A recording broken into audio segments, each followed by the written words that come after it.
पूर्वी भारत के विकास का सपना साकार हो रहा है। जन जन की खुशहाली से पूर्वोदय हो रहा है कि उड़ीसा का हर नागरिक जानता है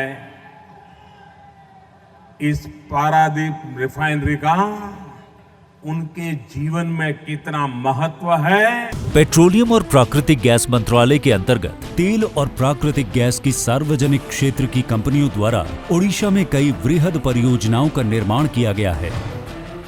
विगत वर्षों में ओडिशा में इंडियन ऑयल द्वारा लगभग 43,500 करोड़ रुपए का निवेश किया गया है और अगले 5 वर्षों में लगभग 26,000 करोड़ रुपए के निवेश की योजना है। इस क्रम में मुख्य रूप से ओडिशा के पारादीप में इंडियन ऑयल द्वारा अपनी सबसे बड़ी अत्याधुनिक रिफाइनरी की स्थापना में निवेशित किया गया है और एक पेट्रोकेमिकल हब विकसित किया जा रहा है।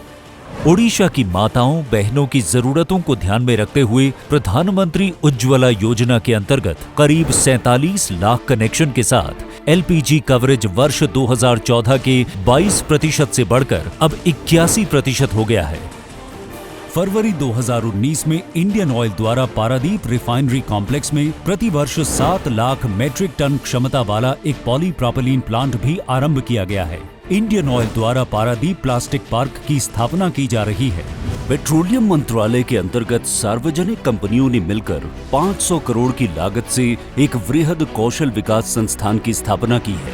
ये संस्थान न केवल ओडिशा बल्कि निकट राज्यों के 4,000 युवाओं को प्रतिवर्ष 16 से अधिक प्रभागों में कुशल बनाएगा। ओडिशा में उच्च शिक्षा के अधिक अवसर प्रदान करने हेतु 2018 में इंडियन ऑयल ने institute of chemical technology ICT Mumbai के सहयोग से भुवनेश्वर में आईसीटी आईओसी परिसर की स्थापना की। ओडिशा के ऐतिहासिक धरोहरों के संरक्षण का भी काम किया जा रहा है। इसी उद्देश्य से भारतीय पुरातत्व विभाग के साथ मिलकर इंडियन ऑयल फाउंडेशन ने विश्व प्रसिद्ध कोणार्क मंदिर के समीप एक विश्व स्तरीय व्याख्या केंद्र या अर्क क्षेत्र की स्थापना की है। इस व्याख्या केंद्र का उद्देश्य इस धरोहर की सुरक्षा, संरक्षण और प्रचार प्रसार के साथ साथ पर्यटकों को कोणार्क के इतिहास से साक्षात्कार कराना है।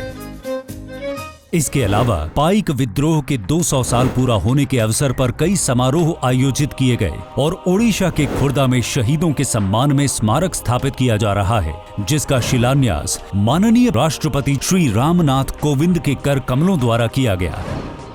ओडिशा के विकास में केंद्रीय पेट्रोलियम और प्राकृतिक गैस मंत्रालय द्वारा अनेक अन्य योजनाओं को भी क्रियान्वित किया गया, जिनमें पीएनजी, सीएनजी, शिक्षा, स्वास्थ्य से लेकर कौशल विकास तक शामिल हैं। इन परियोजनाओं की आरंभ होने से ओडिशा के हजारों नौजवानों को रोजगार के अवसर मिले हैं। वहीं इन क्षेत्र के लोगों के जीवन में खुशहाली लाने में भी मदद मिली है। आइए हम सब मिलकर एक समृद्ध ओडिशा, विकसित पूर्वी भारत और आत्मनिर्भर भारत का निर्माण करें।